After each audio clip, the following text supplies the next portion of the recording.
कक्षा 3 हिंदी पाठ 10 मीरा बहन और बाघ। हेलो बच्चों, आज हम कक्षा 3 हिंदी का पाठ 10 करेंगे जिसका नाम है मीरा बहन और बाघ। अब इस कहानी में क्या होता है वो हम पढ़ते हैं। मीरा बहन का जन्म इंग्लैंड में हुआ था। गांधी जी के विचारों का उन पर इतना असर हुआ कि वे अपना घर, अपने माता पिता को छोड़कर भारत आ गई और गांधी जी के साथ काम करने लगी।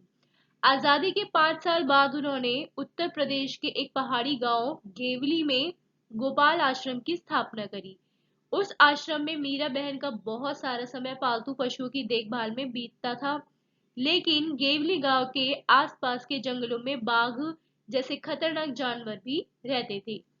अब इस कहानी में बच्चों एक मीरा बहन है जिनका जन्म हुआ था इंग्लैंड में, और वो गांधी जी के जो विचार थे उनसे बहुत ज्यादा प्रभावित हुई थी। तो इसीलिए उन्होंने अपना जो घर था, ठीक है, और जो अपने माता पिता थे उनको छोड़कर वो कहाँ आ गई थी, भारत आ गई थी, और गांधी जी के साथ वो मिलकर काम करने लगी। आजादी जब हमारे देश की हुई थी उसके 5 साल बाद उन्होंने उत्तर प्रदेश के एक पहाड़ी गांव में, ठीक है, गेवली में क्या किसकी स्थापना करी थी, गोपाल आश्रम की। और उस आश्रम में जो मीरा थी वो बहुत सारा समय जो था वो पालतू पशुओं की देखभाल में बिताती थी।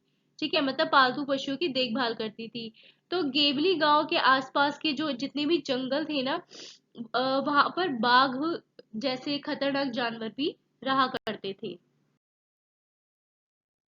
पहाड़ी गांव में अक्सर बाघ का डर बना रहता है। ठीक है, जहाँ पे पहाड़ी इलाका होता है वहां पे जंगल वंगल थे तो इसीलिए वहां पे बाघ का डर बना रहता था। जंगल कटने के कारण शिकार की तलाश में बाघ कभी कभी गांव तक पहुंच जाता है। गेवली गांव में एक बार यही हुआ। एक बाघ ने गांव में घुसकर एक गाय को मार डाला। सुबह होते ही ये खबर पूरे गांव में फैल गई। गांव के लोग डरे कि ये बाघ कहीं फिर से आकर दूसरे पालतू जानवरों और किसी आदमी को ही अपना शिकार न बना ले। गांव के लोग गोपाल आश्रम गए और उन लोगों ने मीरा बहन को अपनी चिंता बताई। अब क्या हो गया था, ये जो जंगल थे वो कट जाने की वजह से, ठीक है, जो बाघ थे वो शिकार ढूंढते हैं अपना, है ना, भोजन ढूंढते हैं। तो कभी कभी क्या होता था कि वो गांव में घुस जाया करते थे। तो एक बार ऐसी ही घटना घटी थी। तो गेवली गांव में वो जो बाघ था वो घुस गया था और उसने किसी की गाय को मार डाला था। तो ये बात अब पूरे गांव में भी फैल गई थी बहुत जल्दी से। अब जो गांव होते हैं वो थोड़े छोटे होते हैं, है ना, और सबका भाईचारा इतना ज्यादा होता है कि बहुत जल्दी से ना गांव में सारी जो बात होती है ना कोई भी, वो बहुत जल्दी से फैल जाती है।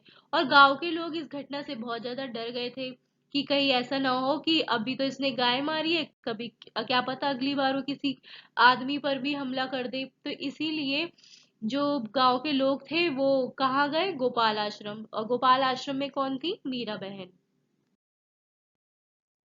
गांव के लोगों ने अंत में तय किया कि बाघ को कैद कर लिया जाए। अब सारे गांव वालों ने मिलकर क्या फैसला करा कि उस बाघ को पकड़ा जाना चाहिए। उसे कैद करने के लिए उन्होंने एक पिंजड़ा बनाया। पिंजड़े के अंदर एक बकरी बांधी। योजना ये थी कि बकरी का मिमियाना सुनकर बाघ पिंजड़े की तरफ आएगा। पिंजड़े का दरवाजा इस प्रकार खुला हुआ बनाया गया कि बाघ के अंदर घुसते ही वो दरवाजा झटके से बंद हो जाए। अब उन्होंने क्या, जो पिंजरा बनाया था वो इस तरीके से बनाया था कि एक तो उसके अंदर बकरी को बंद कर दिया था, ठीक है, और दूसरी तरफ उन्होंने एक ये योजना बनाई थी कि वो जो दरवाजा होगा वो कुछ इस तरीके से खुला हुआ बनाया था उन्होंने कि बाघ जैसे ही उस पिंजरे में एंटर करेगा ना, अंदर घुसेगा, वो दरवाजा एकदम झटके से बंद हो जाएगा। शाम होने तक पिंजड़े को ऐसी जगह पर रख दिया गया जहां बाघ अक्सर दिखाई देता था। ये जगह मीरा बहन के गोपाल आश्रम से ज्यादा दूर नहीं थी। अब ये जो पिंजरे को ऐसी जगह पे रखा गया जहां पर गोपाल आश्रम जो था मीरा बहन का वो वहां से ज्यादा दूर नहीं था। रात बीती। अब रात बीत गई। सुबह की रोशनी होते ही लोग पिंजरा देखने निकल पड़े। अब वो लोग ये देखने के लिए निकले कि भाई पिंजरे में वो जो बाघ था वो कैद हुआ या नहीं हुआ। उन्होंने दूर से देखा कि पिंजरे का दरवाजा बंद है। वे ये सोचकर बहुत खुश हुए कि बाघ जरूर पिंजरे में फंस गया होगा। लेकिन जब वे पिंजड़े के पास पहुंचे तो क्या देखते हैं, पिंजड़े में बाघ था ही नहीं। लोग चकित थे, मतलब वो हैरान हो गए थे। बाघ के अंदर गए बिना पिंजड़ा बंद कैसे हो गया। अब वो लोग ये सोचने लगे कि जब बाघ इसके अंदर आया ही नहीं तो ये पिंजड़ा अपने आप कैसे बंद हो गया। लोगों ने मीरा बहन अब जो लोग थे वो मीरा बहन के पास पहुंच गए। लोगों ने सोचा कि गोपाल आश्रम पास में ही था, इसलिए शायद मीरा बहन को मालूम हो कि रात में क्या हुआ। पूछने पर मीरा बहन बोली, देखो भाई, मुझे नींद नहीं आ रही थी। मैं सोचती रही कि आखिर बाघ को धोखा देकर हम क्यों फंसाएं, इसलिए मैं गई और पिंजड़े का दरवाजा बंद कर आई। ओके, तो क्लास आपने ये चैप्टर पढ़ा मीरा बहन और बाघ। अब जो मीरा बहन थी वो एंड में क्या कर देती है, वो पिंजड़े को रात में जाके खुद ही बंद कर देती है, तो इसलिए वो जो बाघ था वो फंसता ही नहीं है। तो हम कह सकते हैं कि जो मीरा बहन थी, अब जैसे कि आपने पाठ के शुरू में भी पढ़ा कि जो मीरा बहन थी वो पालतू जानवरों की मतलब देख रेख करती थी, है ना। तो कहीं ना कहीं उसे ऐसा लग रहा था कि भाई हम बाघ को धोखा क्यों दे, है ना, धोखा देकर क्यों फंसाए। तो इसीलिए उसने क्या डिसाइड करा कि वो उस पिंजड़े को बंद कर देगी। अब आते हैं इस कहानी के प्रश्न उत्तर पे। पहला है, कहानी में बाघ को खतरनाक जानवर बताया गया है। नीचे दी गई सूची में सबसे खतरनाक चीज तुम्हारी समझ में क्या है और क्यों है। अब जैसे यहाँ पे दिया गया है, चाकू, बिजली, टूटा हुआ कांच और आग। अब ये जो चारों चीजें हैं, वैसे तो अगर हम इनमें सावधानी अगर बरतते हैं तो इनसे हमें कोई नुकसान नहीं होगा, है ना। लेकिन अब जैसे आग है, आग भी खतरनाक होती है वैसे तो एक तरह से, क्योंकि अगर वो जरा सी भी कहीं लग जाए तो धीरे धीरे पूरे घर में लग जाती है इससे, है ना। और जो बिजली है, अगर हम इसको भी ध्यान से इस्तेमाल ना करें तो हमें करंट भी लग सकता है, ठीक है। तो इस तरीके से ये जो चीजें हैं वो अपने आप में कहीं ना कहीं खतरनाक भी है, पर अगर हम इनका सावधानी से इस्तेमाल करें तो हमें इनसे कुछ नहीं होगा। मीरा बहन की बात सुनकर गांव के लोगों को निराशा हुई होगी। उन्होंने मीरा बहन से क्या कहा होगा, सोचकर गांव के लोगों की बातें लिखो। अब जो मीरा बहन थी उसने क्या किया था, वो पिंजड़ा बंद कर दिया था, तो लोग जो थे उनकी प्रतिक्रिया कैसी थी, उन्होंने कैसा रिएक्ट किया होगा, तो वो हमें यहाँ पे बताना है। तो आप इसमें क्या लिख सकते हो कि गांव वाले मीरा बहन से नाराज हुए होंगे। जाहिर सी बात है, उन्होंने मीरा बहन से ये बातें शायद कही होंगी कि जैसे किसी ने कहा होगा आपने ठीक नहीं किया, या किसी ने कहा होगा कि ऐसे जानवर के लिए दया दिखाना मूर्खता है, या ये भी कहा होगा कि अब बाघ किसी जानवर या आदमी को ले गया तो उसकी जिम्मेदार आप होंगी। खतरनाक है या नहीं। गेवली गांव के आसपास के जंगलों में बाघ जैसे खतरनाक जानवर भी रहते थे। तुम्हारे हिसाब से नीचे लिखे जंतुओं में से यानी जानवरों में से कौन कौन खतरनाक हो सकते हैं, इन पर गोला लगाओ।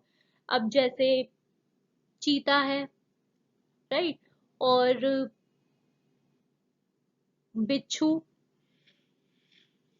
भालू, तिलचट्टा, है ना, और सांप, साथ ही साथ कभी कभार कुत्ता भी। अब यहाँ पे बोला गया है कि जिनके नाम पर तुमने गोला लगाया है वो कब खतरनाक हो सकते हैं, तो हमें आप अपने हिसाब से बताओगे। अब जैसे चीता है, अब जब कोई उसको नुकसान पहुंचाएगा, है ना, तो जाहिर सी बात है, और साथ ही साथ वो बहुत ज्यादा कई दिनों से भूखा होगा तो वो खतरनाक हो सकता है। इसी तरीके से जो कुत्ता है वो भी खतरनाक हो सकता है कई बार, जब हम उसको बहुत ज्यादा छेड़ते हैं, मारते हैं, है ना, तो वो भी हमें काटने को ही दौड़ेगा। फिर आता है सांप। अब जब सांप है, अब वो चल रहा है ना, जब कोई चलते हुए उस पर पैर रख देता है तो वो अचानक से हमको काट सकता है। फिर उसके बाद आता है तिलचट्टा। ये भी आप इसको कह सकते हो कि ये जैसे गंदगी में रहते हैं, है ना, जो तिलचट्टा होता है, और इसके जो रोगाणु होते हैं ना, जो वो भोजन में आ जाते हैं, जो हमारे लिए हानिकारक होता है।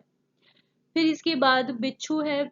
बिच्छू भी जैसे जब इन्हें लगे कि कोई इनको नुकसान पहुंचा रहा है या इनके रास्ते पर आ गया तो वो खतरनाक हो सकते हैं हमारे लिए। फिर भालू जो होता है वो भी आदमियों से, इन्हें जब लगता है कि खतरा है, है ना, इंसानों से, तो वो हमारे लिए नुकसानदेह हो सकता है।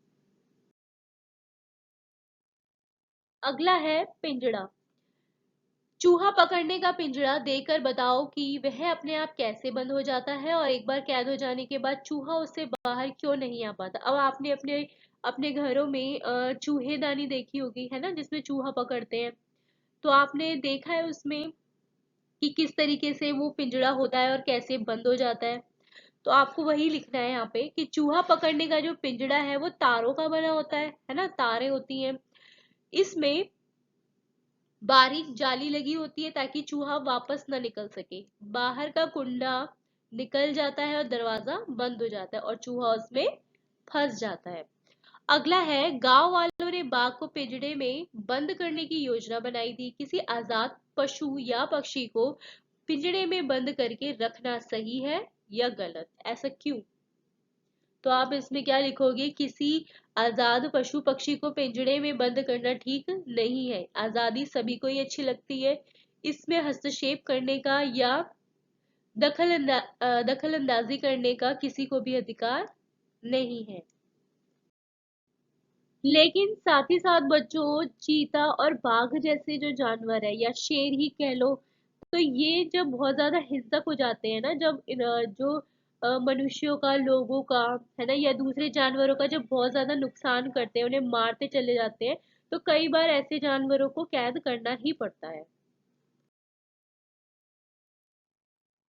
क्यों, कैसे, अपने मन में सोचकर लिखो, ऐसा कैसे या किसने किया होगा, ठीक है, या ऐसा कैसे हुआ होगा। पहला है, बाघ की खबर पूरे गांव में फैल गई।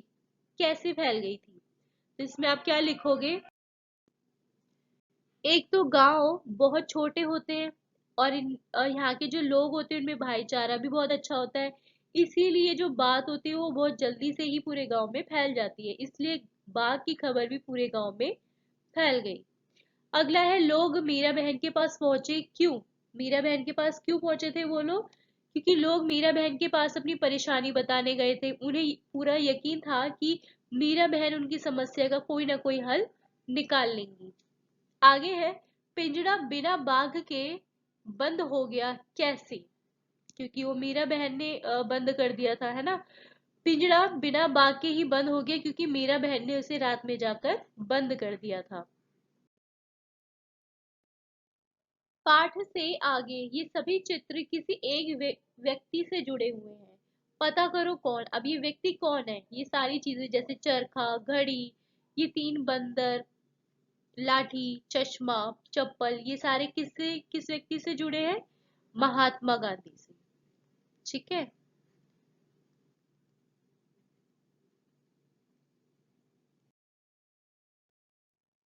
कौन क्या है, बाघ, गाय, बकरी, हाथी और हिरण, ये सब क्या है, ये सब जानवर है।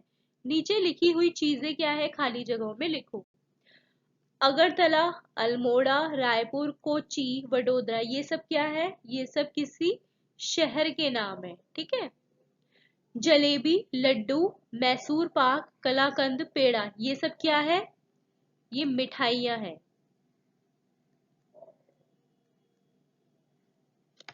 नर्मदा, कावेरी, सतलुज, ब्रह्मपुत्र, यमुना, ये सारी नदियों के नाम है, तो हम यहाँ लिखेंगे ये सारी नदियां हैं।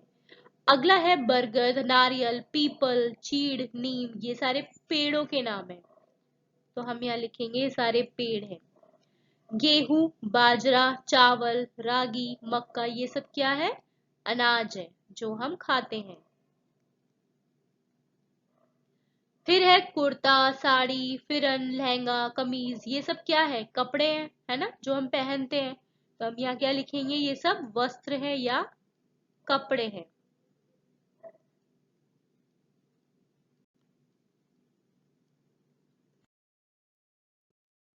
कोयल, कुकू, बकरी, मेमे। अब बच्चों यहाँ पे कोयल क्या करती है, कुकू, है ना, और बकरी का साउंड कैसा होता है, मैं करती है वो, राइट।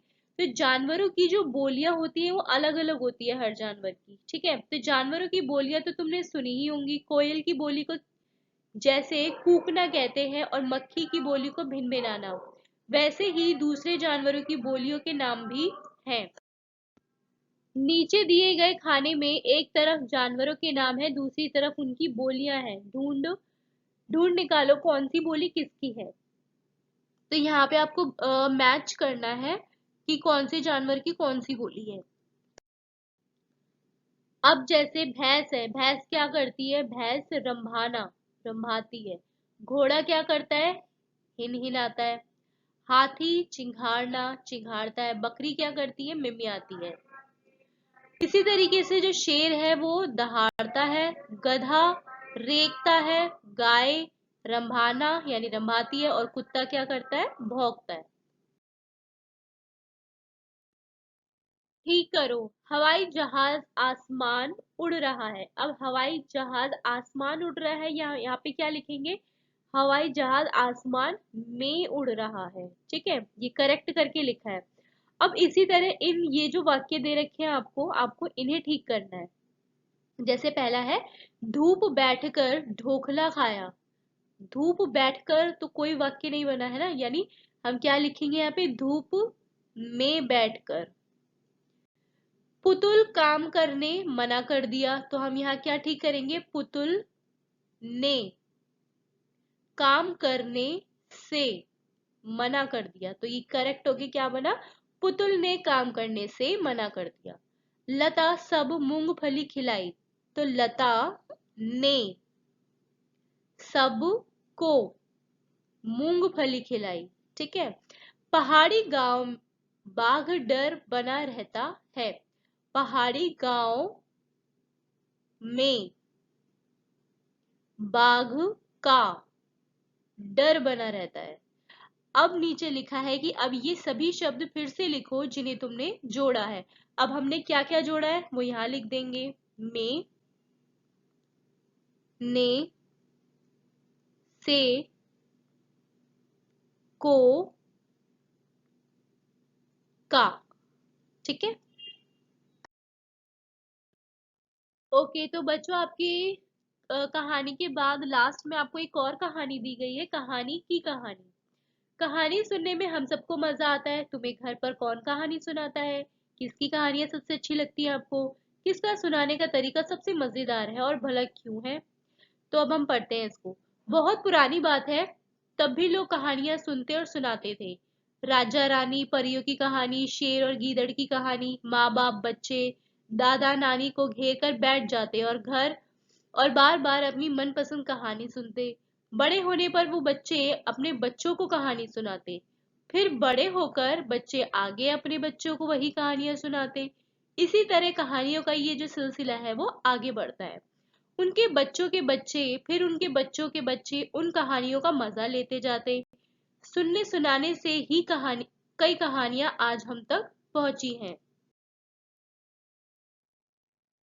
कहानी सुनाने के कई अलग तरीके थे। कोई आवाज बदल बदल कर सुनाता, कोई आंखें मटका कर, कोई हाथ के इशारों से बात आगे बढ़ाता, कोई गाकर, कोई नाचकर भी कहानी को सजाता है। आज भी कई लोग पुरानी कहानियों को नाच गाकर सुनाते हैं। हर जगह नाच ऐसे कई अलग अलग तरीके के हैं। क्या तुम्हारे इलाके में कोई ऐसा कलाकार या कहानी कहने वाला है? पंचतंत्र की कहानियां सालों से लोग सुनते सुनाते चले आ रहे थे। फिर लोगों ने सोचा क्यों ना इनको लिख कर रख ले।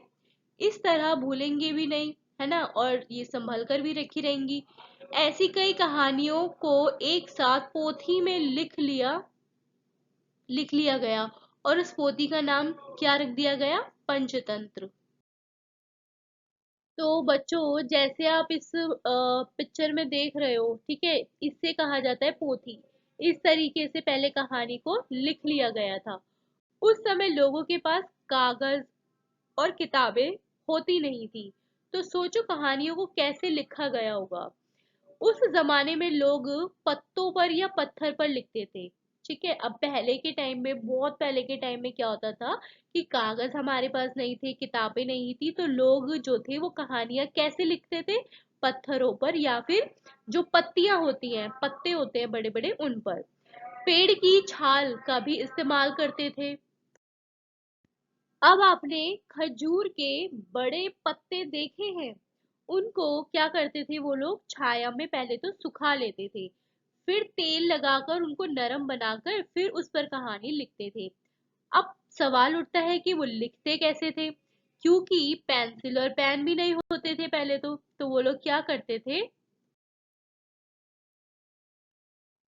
जैसे किसी पक्षी के पंख से ही वो लोग कलम बना लेते थे, ठीक है, उस पंख से ही लिखा करते थे, और बांस को नुकीला बनाकर उससे भी लिख लेते थे। स्याही भी खुद घर पर बनाते थे, जो स्याही होती है, इंक होती है, उसको। क्या तुमने कहीं लकड़ी की कलम देखी है? पंचतंत्र की कहानियां कई सौ साल पहले लिखी गई थी, दुनिया भर में ये कहानियां पसंद की जाती थी, कई लोगों ने अपनी अपनी भाषा में इस पोथी को लिखा था। अब ये कहानियां जो थी बच्चों पंचतंत्र की, ये बहुत ज्यादा मतलब फेमस हो गई थी, लोगों को बहुत ज्यादा पसंद आ रही थी। तो जो लोग थे उन्होंने अपनी अपनी भाषाओं में भी इस कहानी को लिख डाला, जैसे कि उड़िया में, बंगाली में, मराठी में, मलयालम, कन्नड़ में। ये यहाँ पंचतंत्र की एक कहानी की एक पंक्ति दी गई है, यह पंक्ति कई भाषाओं में लिखी है। अब जैसे यहाँ पे आप देख सकते हो कि यहाँ पे एक पंक्ति दी गई है, जैसे संस्कृत में भी लिखा है ना, बांग्ला में भी लिखा है,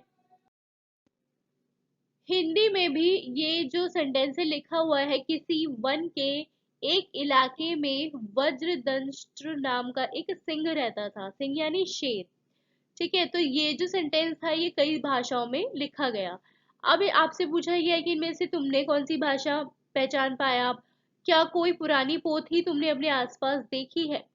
आज हम इन पुरानी पोथियों को संभाल कर रखते हैं, लोगों ने बहुत मेहनत से इन्हें लिखा था, इनमें कहानियां संजोकर बचा कर रखी थी, वो कहानियां हम आज भी सुनते और पढ़ते हैं। तो इन्हें तुम अपने बच्चों को भी सुनाओगे, पढ़ाओगे, और इन्हें तुम्हारे बच्चों के बच्चे भी पढ़ेंगे, ठीक है।